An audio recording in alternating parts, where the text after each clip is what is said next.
hesab edirəm ki, hətta Paşinyan özü də istəyir ki, bu yolla getsin. Çünki bu yolla o hakimiyyətdə qala bilir. Çünki Paşinyanın xeyr, Paşinyan gəlir parlamentdə deyir ki, siz nə deyirsiniz, mən də onu eləyim. Deyirsiniz müharibə, gedək müharibə. O bilir ki, uduzacaq. Amma mən siz dediyini elədim.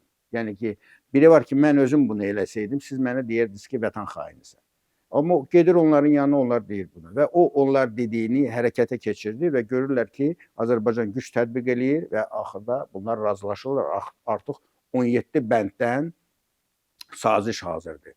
Qaldı 2 dənə o Minsk qrupu ilə bağlı, bir də Ermənistanın konstitusiyası. Onu da artıq Paşinyan rəsmən dilə gətizdirə bilib. Deməli, qaldı onun formalaşdırmaq. Yəni ki, biz necə bunu eləyəcəyik? Mən 100% əminəm, biz bunu da eləyəcəyik, çünki güc bizdədir. Və biz hər zaman bu gücdən istifadə eləməliyik. Heç vaxt deməməliyik ki, artıq bu işi bitirmişik, bu gücü qoymuşuq qırağa. Heç vaxt bu olmamalıdır. Ələxüsus Ermənistanla bu. Nəinki Ermənistanla, hətta bizim qonşularımızla.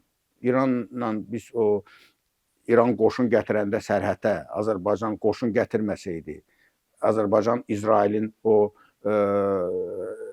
şeyləri gətirib göstərməsəydi, o Azərbaycan prezidenti şəkil çəkdirməsəydi sərhəddə həmin o məşhur şəkillə, o mesajlardır da biz göstərdik. Deməli, siz güc tətbiq edirsiniz bizə qarşı, bilin ki, bizim də gücümüz var.